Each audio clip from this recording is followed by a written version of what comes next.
আসসালামু আলাইকুম সম্মানিত দর্শক, সকলকে ইউনুস এগ্রোর পক্ষ থেকে স্বাগতম।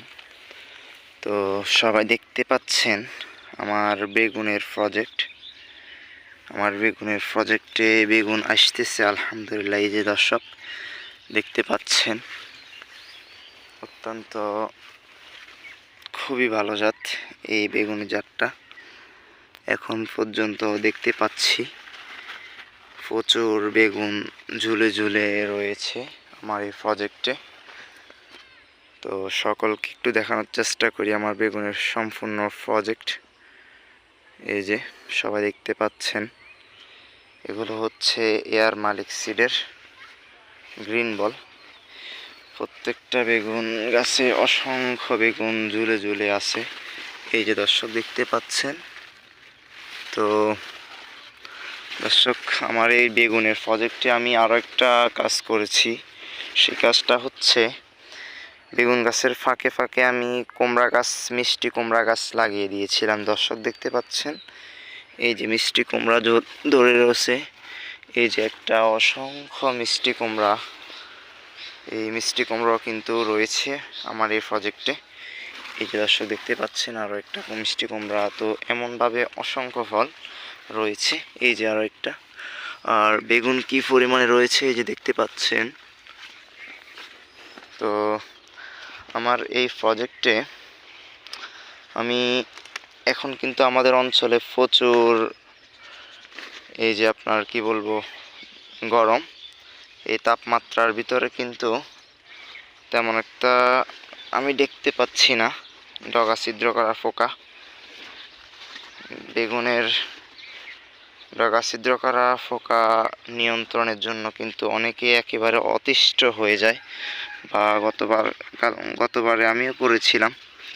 এই ডগা ছিদ্র করা পোকার কারণে আমি পরবর্তীতে গাছগুলো একেবারে কেটে দিয়েছিলাম, একেবারে দত্তি গাছ। তো আলহামদুলিল্লাহ এই বছর এই পোকা মোটামুটি নিয়ন্ত্রণে এসেছে দেখতে পাচ্ছি আলহামদুলিল্লাহ। তো যেই কীটনাশকটা স্প্রে করার কারণে এই বেগুনের বিধ্বংসী পোকাটা নিয়ন্ত্রণ করেছি, ওইটার নাম হচ্ছে এনসিপিও। তো দর্শক, আপনাদের প্রজেক্টে যদি বেগুনের ডগা ছিদ্র করা পোকা, ফল ছিদ্র করা পোকার আক্রমণ থাকে, অবশ্যই এটা থাকে সকলের প্রজেক্টেই। যখন টেম্পারেচার একেবারে হাই হয়ে যায় বা তাপমাত্রা অতিরিক্ত হয়ে যায়, তখন একেবারে সকলের প্রজেক্টেই থাকে এই ডগা ছিদ্র করা পোকা বলেন বা ফল ছিদ্র করা পোকা। তো আপনারা যাদের প্রজেক্টে ডগা ছিদ্র করা পোকা রয়েছে বা ফল ছিদ্র করা পোকা রয়েছে, তারা এনসিপিওটা ব্যবহার করতে পারেন, তাহলে ভালো একটা রেজাল্ট পাবেন। এই যে দর্শক দেখতে পাচ্ছেন, অসংখ্য ফল আমার এই প্রজেক্টে কিন্তু ঝুলে ঝুলে আছে প্রত্যেকটা গাছে। আমি আসলে দুঃখিত প্রত্যেকটা গাছ দেখাতে পারছি না। এই যে দর্শক, এই যে, আর আমার একটা ব্যর্থতা বলবো, দেখতে পাচ্ছেন এই যে এটা হচ্ছে খুঁটি। এই খুঁটিতে আমি গাছগুলো বেঁধে দিতে পারি নাই, এজন্য গাছগুলো হেলে পড়ে গেছে। এই যে দেখতে পাচ্ছেন অসংখ্য বেগুনের বারে। এই যে, তো এই পাশটা একটু দেখানোর চেষ্টা করি দর্শক। এই যে আমার সম্পূর্ণ প্রজেক্টে মিষ্টি কুমড়ার ছড়াছড়ি দেখতে পাচ্ছি। এই যে একটা মিষ্টি কুমড়া, এই যে একটা মিষ্টি কুমড়া, এগুলো হচ্ছে বিষপাতার মক্কা F1। এই যে দর্শক দেখতে পাচ্ছেন অসংখ্য মিষ্টি কুমড়া প্রত্যেকটা গাছেই দেখতে পাচ্ছি। এই যে মিষ্টি কুমড়া। তো এই পাশটাতে একটু দেখানোর চেষ্টা করি, এখানেও মিষ্টি কুমড়া গাছ লাগিয়ে দিয়েছিলাম। এই যে দেখতে পাচ্ছেন, এগুলো হচ্ছে বেগুন গাছ, আর ড্রেনে মিষ্টি কুমড়া গাছের ছড়াছড়ি দেখতে পাচ্ছি। তো কীটনাশক ছিটাতে গিয়ে মনে হচ্ছে মিষ্টি কুমড়া গাছে পড়েছিল, তো মনে হচ্ছে ওভারডোজের কারণে এগুলো এমন হয়েছে। এই যে দেখতে পাচ্ছেন। আর মাঝখানে বেগুন গাছের একটু হালত দেখানোর চেষ্টা করি। এই যে আলহামদুলিল্লাহ প্রত্যেকটা গাছে অসংখ্য ফল।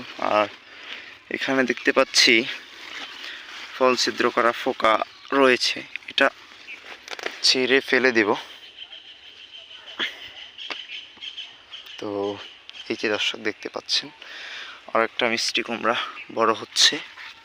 তো এইরকম অসংখ্য মিষ্টি কুমড়া পাশাপাশি বেগুন আমার এই প্রজেক্টে রয়েছে। আপনাদেরকে আমি আর ভিডিও দিতে পারিনি আমার এই প্রজেক্টের, আজকে ফার্স্ট ভিডিও করলাম। এই যে দেখতে পাচ্ছেন দর্শক, এগুলো হচ্ছে মিষ্টি কুমড়া, পাশাপাশি এগুলো হচ্ছে বেগুন গাছ। আর বেগুন গাছে অসংখ্য ফল দেখতে পাচ্ছেন ঝুলে ঝুলে আছে। তো সকলে আমার এই প্রজেক্টের জন্য দোয়া করবেন, আমার চ্যানেলটা সাবস্ক্রাইব করে দিবেন, আমার পাশে থাকার চেষ্টা করবেন। আসসালামু আলাইকুম ওয়া রাহমাতুল্লাহ।